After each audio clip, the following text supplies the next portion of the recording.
Malawi Today.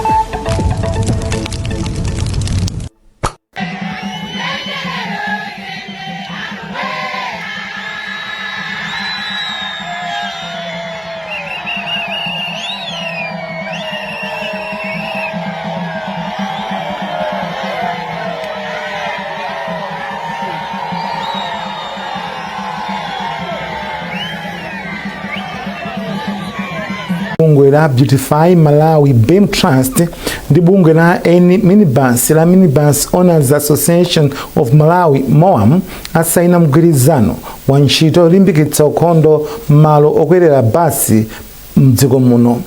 Mgwirizano omwenso thandize kuphunzitsa anthu okwera minibus kufunika kwa ukhondo ausayinira mu mzinda wa Lilongwe. Boma lati lili mkati mufufuza kampani ina ya lamya ngati njira imodzi yochepetsera vuto la network mdziko muno. Nduna zofalitsa nkhani Ashadek na Malomba ndi omwe yanena izi pomwe amayankha mafunso kuchokera kwa aphungu akunyumba malamulo. Meklina Achirwa wadza ndi nkhani yonse. Kuvuta kwa network, intaneti komanso kukwera mtengo kwa mabandulo ndi ena mwa mavuto mwa Malawi akhala kukumana nawo kwa nthawi yayitali. Aphungu aku nyumba ya malamulo anatenga nthawi kufunsa boma pa zomwe likuchita pofuna kuthana ndi vutoli. Phungu wa dera lapakati mboma la Rumphi Matthews Ntumbuka anafunsa boma ngati lingapereke ziphaso ku kampani zina za lamya ngati njira imodzi yothana ndi vutoli. Ndiye mafusa kuti masiku ano kuli technology kuti operator amene akhoza kubwera panopa sikuti ayeneso kumanga matawa anyuwani AI amatha kugwisa ntchito matawa amene alipo acha. Ndiye timapempha kuti unduna uthandize kubweresa ma operator akulu monga timadziwa kusafa kuli MTN imene mu Africa monse muno, kuliso Orange, kuli Vodafone, Vodacom, makampani akulu ngati Airtel, TNM kuti abwere kuti pakhale mpikisano. Poyankha apana Malomba anati mtsogoleri wa dziko lino anavomereza kuti undunawu upeze kampani ina ngati njira imodzi yochepetsera vutoli. Iwati mbuyomu kampani zina zomwe zinaonetsa chidwi ndi kupatsidwa ziphaso zinalephera kuyamba ntchito yawo. Ngakhale zili choncho a president athu panopa pozindikira kuti tili ndi maoperator awiri okha ndipo pamafunika ndithu pazikhala competition. Mukamapanga competition kamathandiziraso kuti imene tunena kuti kapena njira zimene zikhale zabwino anthuso asamakhale ndi mavuto zimathandizira komanso mitengo ya zinthu zikhale yotsika zimathandizira mukakhalapo ambiri pamalonda paja pasika mukakhala ambiri pasika paja pakhala anthu ambiri amalonda ogulisa zinthu zimachipa. Pavuto lokhudza network ana Malomba anati akhala akukambirana ndi kampani za lamyazi koma zina mwa kampanizi zakhala zikudandaula kuti kusowa kwa ndalama zakunja kukulepheretsa kugula makina atsopano. Vuto lalikulu ndira kuti ali ndi ndalama zakumalaiko kuno koma akukanika kuti no angagule katundu woti no equipment yoti ithandizire kuti njira zamakono zimenezi za lamya zimenezi zikhala zabwino. Kukhala ndi intaneti yodalirika komanso network kumathandizira kukweza ntchito za mauthenga. Masomphenya dziko lino a Malawi 2063 amatsindika kuti njira zamakono zofalitsira mauthenga monga intaneti ndi network ndi zofunikira kwambiri pa chitukuko cha dziko. Meklina Achirwa, MPC Lilongwe. Boma lati likufuna kulemba ntchito apolisi okwana 6,000 ngati njira imodzi yokhwimitsira chitetezo mdziko muno. Nduna ya mdziko apita mkhito yati boma likudziwa madandaulo omwe alipo kumbali ya chitetezo. Ndi cholinga cha boma la Malawi komanso cholinga cha boma la Democratic Progressive Party kuonesesa kuti mdziko muno muli chitetezo chokwanira. Mukamvesesa kwambiri aphungu ambiri wa nkhani yaikulu imene akunena ndi kupempha mapolisi unit andi mwanthawi zonse tanena kuti boma ndi khumbo lathu kuti atsogoleri pamodzi ndi anthu akumidzi athandizane kumanga mapolisi unit amenewo ndipo ngati ife boma tiyesesa kupereka asilikali kuti awathandize. Nthawi zambiri ife akuboma timalimbikisa kwambiri ubale wapakati pa apolisi ndi anzathu akumidzi. Anthu akumidzi pamodzi ndi ife apolisi titigwirana manja mudziko panthu muno titakuchepesa umbanda ndi umbava. Chifukwa timanena zimene chifukwa chonena kuti anthu akubawa nthawi zambiri amakhala ndife tomwe midzimu timawadziwa ndithu. So ngati tikuwadziwa tiye tikachite report ku polisi ndipo mothandizana ubale umene udapitira pakati pa anthu akumidzi ndi ife akuboma apolisi mpezeka kuti mdziko muno nkhani ya umbanda ndi umbava ikhala yotsika kwambiri. Posachedwa pompano akupolisi apasidwa mwayi oti alembe ntchito asilikali okwana 6,000 ndipo posachedwa pompano tiona maadvert osiyanasiyana ma newspapers ndi mwina muli monse kuti anyamata amene wapite akaphunzire maphunziro a usilikali ndipo tikukhulupirira kuti after training anthu amene akamaliza ma training awo atithandizira kukweza chiwerengero cha asilikali athu komanso kuti nkhani ya umbanda ndi umbava madera mosiyanasiyana utsika chifukwa ndiye kuti tikhandi anthu ambiri othandizira kubweretsa bata ndi mtendere mu dziko lathu la Malawi. Spika wa nyumba ya malamulo Samia Suleiman walengeza kuti nyumba ya malamulo yaonjezera zokambirana zake mnyumbayi ndi sabata imodzi. Suleiman ati zidzadza kutsatira zokambirana ndi mtsogoleri wa dziko lino. Iwo ati nyumbayi idzamaliza zokambirana zake lachisanu pa 7 August mwalo mwa pa 31 July. Sabata imeneyi muno nyumba ya malamulo yakhala sabata yopindulitsa kwambiri. Nyumbayi yakwanitsa kukambirana zinthu zochuluka kwambiri kuphatikizapo maunduna osiyanasiyana amene nduna zawo zinakwanitsa kubwera kuno ku nyumba ya malamulo kudzayankha mafunso amene aphungu adafunsa maunduna amenemu. Mafunso amenewa amaonetsa nkhawa kapena kuti nkhani zomwe zikuluzikulu zomwe zikukhudza dziko lino, kotero ndiyamikire nduna zonse zomwe zinakwanitsa kubwera mpaliament wiki ino kudzayankha mafunso amenewa amene amachoka kwa aphungu a nyumba ya malamulo. Musabata imeneyi tinakwanitsanso kuyang'ana ma delegation reports potengera kuti pali makomiti osiyanasiyana akunja komanso ena amene amagwira ntchito Malawi muno amene amazukuta nkhani zosiyanasiyana zokhudza dziko lathu lino. Ndiye musabata imeneyi tinakwanitsa kuonanso makomiti amenewa ndipo nyumbayi yavomereza maripoti angapo ndithu amene anaperekedwa musabata imeneyi. Ndithokoze mwapaderadera mgwirizano mwa aphungu a nyumba ya malamulo aonetsa msabata ilelo padali kugwirizana kwambiri pakati pa aphungu otsutsa boma komanso aphungu ambali ya boma kuti zokambirana zonse mnyumbayi ziyende bwino ndipo tsopano tamaliza bwino sabata. Sabata yamawa tikuyembekeza kuti nyumbayi ikhale kupitirira kuyang'ana ma ministerial statements komanso boma likhale likuyankha mafunso osiyanasiyana kuchokera kwa aphungu. Mwazina nyumbayi tikuyembekezanso kuti ikhala ikuyang'ana mabilu osiyanasiyana amene achokere ku boma.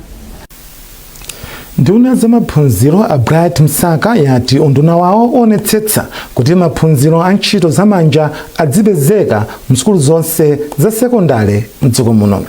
Msaka anena izi pa sukulu ya sekondale ya Bwaila mu mzinda Lilongwe pomwe amayendera ndi kuona mmene ntchito yolembetsa mayeso a MSCE yayendera. Zambiri mlipoti ili lomwe walemba Yankho Kachingwe koma kuwerenga Austin Fukula. Atamaliza kuyendera mayeso, nduna ya zamaphunziro a Bright Msaka anayenderanso ndi kuona ntchito zomwe ophunzira phunziro la ntchito zamanja apanga ngati mbali imodzi ya mayeso awo, ndipo anati zomwe achita ophunzirawo ndi zosangalatsa komanso zopatsa chidwi, ndipo ati izi zitha kuchepetsa vuto la kusowa kwa ntchito komanso kupititsa patsogolo chitukuko cha dziko lino.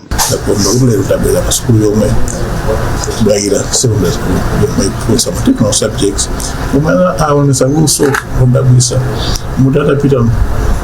Kamba business dukani zipangizo zokwanira zipangizo zoyenera luso limeneli because of what itulira kumbiri panopo tifuna kuti tizizindikira kuyambira kuomwe kuti mwana uyu luso lake ndilotani ngati talizindikira msanga timuthandizire kuti luso limenelo aptenalo patsogolo.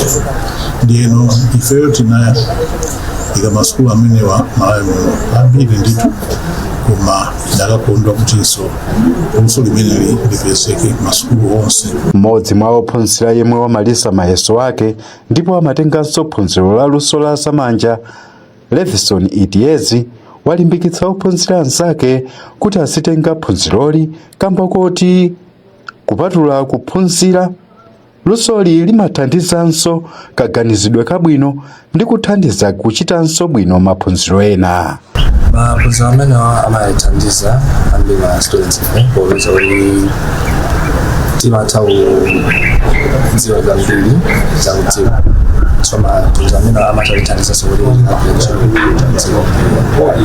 so because namba ka pentri ndimero because namba ka chizo zochera zomasi Maeso a MSCE anayamba pa 29 Juni 2026 ndipo ophunzira 197,502 ndi omwe analemba maesowa ndipo 102,981 mwa iwo ndi anyamata pomwe 94,521 ndi atsikana.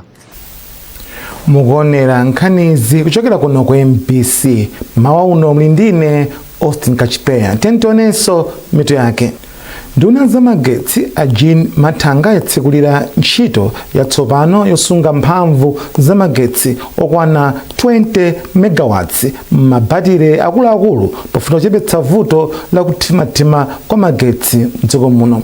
Pokhazikitsa ntchito iyi ku Lilongwe, Amatanga alangiza bungwe la Eskom kuti lionetsetse kuti pamene boma likuyika ndalama zambiri ku ntchito za magetsi, nalo bungwe la Eskom lizitumikira Malawi modzipereka. Isaac Jali ali ndi nkhani yonse. Ntchito yosunga mphamvu za magetsi zokwana 20 megawatts m'mabatire akuluakulu imene boma lakhazikitsa, cholinga chake nkuthandiza kuti vuto la kuzimazima kwa magetsi lichepe. Mwazina, mabatirewo azisunga mphamvu za magetsi zokwana 20 megawatts zochoka ku mphamvu ya dzuwa, ndipo mphamvu ya magetsi adzipereka pamene anthu, makampani komanso malo ena osiyanasiyana amafuna magetsi kwambiri, monga mamawa komanso chakumadzulo. Polankhula pokhazikitsa ntchitoyi, nduna ya za magetsi a Jean Matanga anati zimenezi zikugwirizana kwambiri ndi cholinga cha boma chofuna kuti pomakwana chaka cha 2030 anthu ambiri adzakhale ndi mphamvu za magetsi zimene zothandiza pa chitukuko cha chuma cha dziko lino. Amatanga atinso ntchito imeneyi ithandizira kuchepetsa ntchitidwe odalira kwambiri dizelo pofuna kuthandizirapo pa nkhani ya magetsi. Pamenepa iwo apempha bungwe la Eskom kuti pamene boma ndi mabungwe osiyanasiyana akuyika ndalama zambiri pa zipangizo za magetsi, nkofunikanso kuti bungwe la Eskom lidzitumikira Malawi moyenerera, monga kulumikiza nyumba zawo mwansanga ku magetsi komanso kuthamanga nsanga anthu akadandaula vuto lililonse la magetsi. Battery energy storage imene ithandiza kuti magetsi anja akamalandira ati kumaphatikizika bwino, makamaka magetsi asola amene amagwira ntchito kwambiri masana pamene usiku amakhala wiki. Ndiye magetsi mphamvu imene iyi system imene izitenga magetsi amene aja ndi kuwasunga, akasunga ndoti madzulo nthawi imene ili peak hours atha kumapanganso release to the customers. Ikakhala nkhani ya administration, nkhani imene ndiona kuti pali magaps angapo amene ali mweso pali yoyambirira nkhani yoti customers akamapanga report reports apeza kuti Eskom kutenga nthawi sinapange respond ku mafoti aja, as a result customers akhala kudandaula kwambiri kuti sakuthandizidwa moyenera. Komanso pomapezeka kuti mwina ena kupanga apply tipatse magetsi ndi adikirira nthawi mpaka chaka chimene asinalandire magetsi, ndeno mauza Eskom kuti ikafika nthawi tsopano kuti sapangokhala kumangokamba kuti atisintha but it's time now kuti tipange improve Amalawi amve nokukoma kuti pali kampani imene akhazikitsidwa ndi boma kuti atumikire pa nkhani ya magetsi. Polankhula poyambirira, mulembi wamkulu wa boma Dr. Justin Saidi anati ntchito imeneyi ndi chitsanzo chabwino kwambiri cha cholinga chenicheni cha boma chofuna kuti mdziko muno mukhale magetsi odalirika amene athandizire pa ntchito za maphunziro, za chipatala komanso ntchito za mafakitale. Pamenepa Asaidi alangiza akuluakulu a bungwe la Eskom kuti aonetsetse kuti zipangizo zonse za makonozi ziyang'aniridwe bwino kuti zitumikira Malawi moyenerera. Mawu ake wachiwiri kwa president wa bungwe la Global Energy Alliance for People and Planet Akaro Koch anati ntchito imene boma la Malawi lakhazikitsa likugwirizana kwathunthu ndi masomphenya a President Professor Arthur Mutharika komanso anthu a mdziko muno ofuna kukhala ndi magetsi odalirika. Kwa nthawi yayitali dziko la Malawi lakhala likudalira magetsi opangidwa ku mphamvu ya madzi omwe akhala kukhudzidwa ndi ng'amba komanso ngozi zina zogwa mwadzidzidzi. Kotero ntchito imene yosungira magetsi mabatire akuluakulu ndi yothandiza kwambiri. Isaac Jali, MBC, Lilongwe. Anthu aku Kasasire m'boma la Nkhatabe omwe anachotsedwa pamalo awo agwirizana ndi nduna ya zamalo achimwemwe chipungu zoti abwerere kwawo ndipo zokambirana zidzachitika pa 28 Julayi sabata yamawa. chiganizochi chachitika pomwe ndunayi inakumana ndi anthuwo pa mpingo wa Gender CCP m'boma la Mzimba pa ulendo wawo opita ku Lilongwe kukapereka madandaulo awo. Austin Fukula andi zambiri mulipotiri.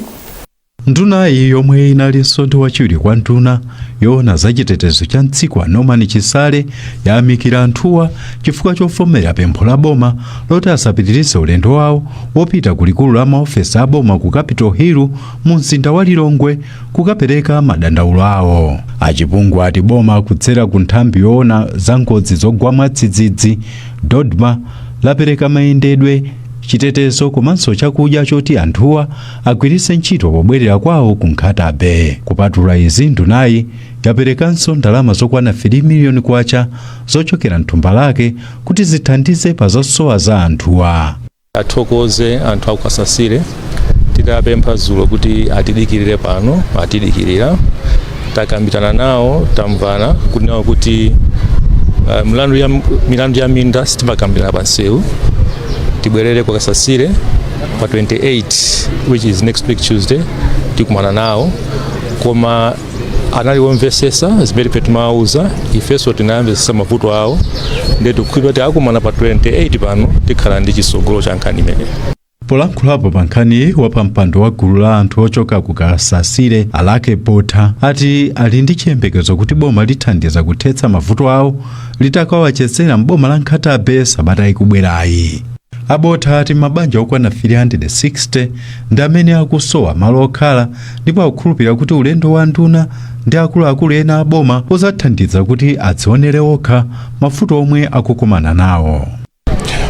Nkhani iyi tagwirizana kuti nduna ndi wonse okhuzidwa tikakumane kumalo kwathu konkuja ku Kasasire kuti nawonso akaone imene timakhalira ndi pamene tingakatere nkhani. Phungu wa nyumba ya malamulo wa dera la kumpoto kwa boma la Nkhatabe Amakenzi Chipalamoto Nkhwasi ayamikira boma chifukwa chosonyeza kudzipereka pothana ndi mavuto omwe anthu akhala akukumana nawo. Ankhwasi ati ndi okhutira ndi mgwirizano omwe anthuwa apanga ndi nduna yoona za malo kuti zokambirana zisachitikire ku Nkhatabe komweko. Ineyo ngati phungu nakhutisidwa chifukwa kuti iwo akupemba kuti before chigamulo anduna kuti sana apase malo awo koma apite kai pamalo kuti akaone fa wina atakutheka kuti ali ndi area yaikulu anduna apezera malo ochepa so zimenezo akuona kuti before chichose chisanabwere tipite tikaone limodzi pamene pabwe chiganizo. Wachiwiri kwa nduna yoona za chitetezo cha mtsiko a Norman Chisale achenjeza eni minda ya maesteti omwe akulowerera nkhani ya malo a anthu aku Kasasire kuti asiye mchitidwewu. Achisale atinso pali atsogoleri a zipani zandale komanso atsogoleri a mipingo omwe akulowerera nkhani ndipo boma silolera kuti zinthu ngati izi zipitirire. Anthu aku Kasasire anachotsedwa pa malowo ndi asilikali ankhondo a mdziko muno MDF pafupifupi zaka ziwiri zapitazo kamba kuti analowerera malo a asilikali ankhondo. Austin Fukula, MBC, Mzimba. Nduna ya maboma ang'ono ndi chitukuko cha kumidzi a Ben Phiri yakhazikitsa ntchito yomanga msika wa makono ku Mkondezi m'boma la Nkhatabe pofuna kulimbikitsa ntchito za malonda ndi za ulimi. Msikawu omwe ukuthandizidwa ndi a IFAD mogwirizana ndi a OPEC Fund kudzera mu programu ya trade udzakhala ndi malo osungiramo zinthu zoziziritsa kophera ziweto malo ochitiramo malonda mwa zina. George Mkandawire wafika ndi ripoti. Msikawu omwe uli ku Mkondezi boma la Nkhatabe suzasintha maonekedwe a boma la Nkhatabe lokha koma udzalimbikitsa ntchito za malonda komanso ulimi. Polankhula atakhazikitsa ntchitoyi nduna ya maboma ang'ono ndi chitukuko cha kumidzi a Ben Phiri ati ntchito yomanga misika yamakonoyi ikukwaniritsa masomphenya a President Professor Arthur Peter Mutharika ofuna kuona kuti misika yamakono ikumangidwa mdziko muno kuti amalonda ndi alimi adzikhala ndi malo abwino ochitirako malonda awo.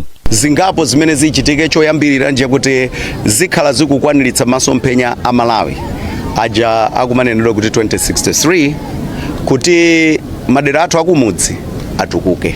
So ikhala ikukwaniritsa zimenezo. Chachiwiri ikhala ikulimbikitsa alimi chifukwa ngati alimi adzigwira ntchito koma nkusawapatsa pamene adzikumanira pabwino popanga business ndiye kuti zasokonekera. Number 3 ziyathandizira kuti malo abwino komanso iwo athe kuphunzira kumayika katundu wawo mwa quality yabwino, ndicho linga chokuti kuti adzitha kugulitsa pa mtengo oyenerera. Chomalizira chikwaniritsa masomphenya a president a dziko lino amene analakalaka kunena kuti Malawi atatukuka. Mawu ake mkulu wa programu ya Trade Babla Mtapala ati ntchito yomanga misikayi idzalimbikitsa malonda.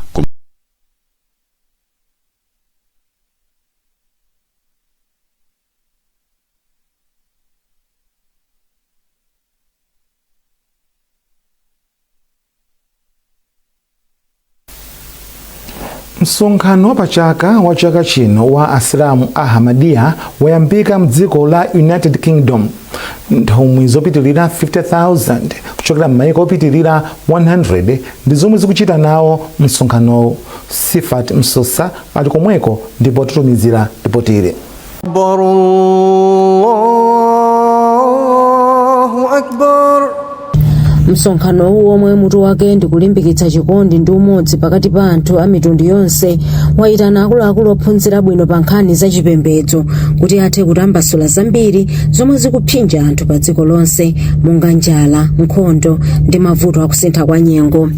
Mu uthenga wawo wa tsiku lachisanu lomwe ndi tsiku lopemphera mchipembedzo cha Chisilamu, Hazrat Mirza Masroor Ahmad yemwe ndi mtsogoleri wa Ahmadiyya pa dziko lonse anakumbutsa anthuwo zakufunika kololerana ndi kukondana wina ndi nzake, ndipo uthengawo unali olamula owatsatira kuti azionetsa chilungamo ndi kulolerana pakati pawo.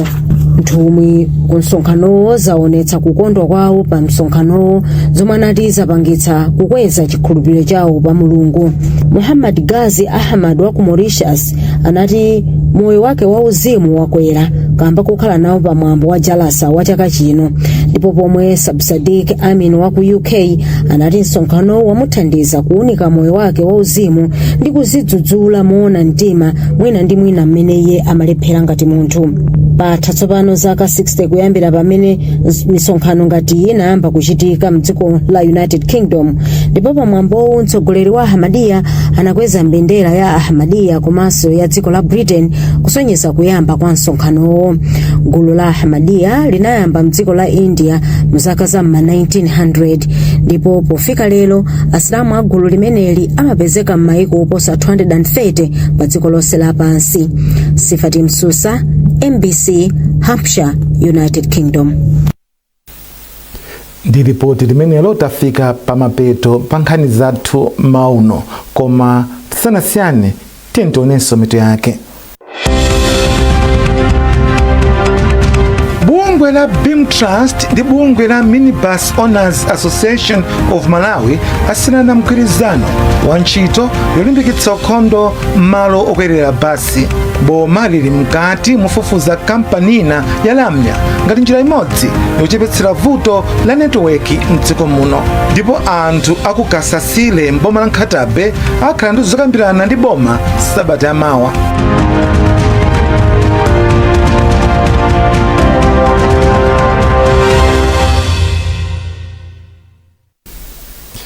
Pezani nkhanizi ndi zina zambiri popita pa mbc.mw kapena mbc digital pa Facebook, Instagram komanso X. Mnali ndine Austin Kachipeya, mawa wabwino.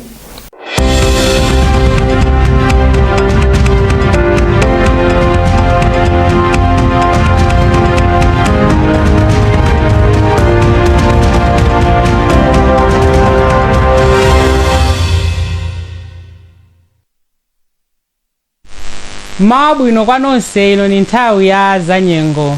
Kuzizira kupitilira mauno koma masana tiyembekezere nyengo ya mitambo yochepa komanso ya mphepo nthawi zina m'madera ambiri.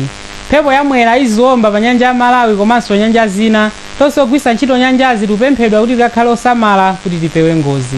Tikuyembekeza nyengo imeneyi chifukwa cha mpweya omwe tayamba kulandira choko nyanja ya mchere ya India kumafika m'dziko lathu lino kupangisa kuti mitambo yambe kuoneka m'madera ambiri.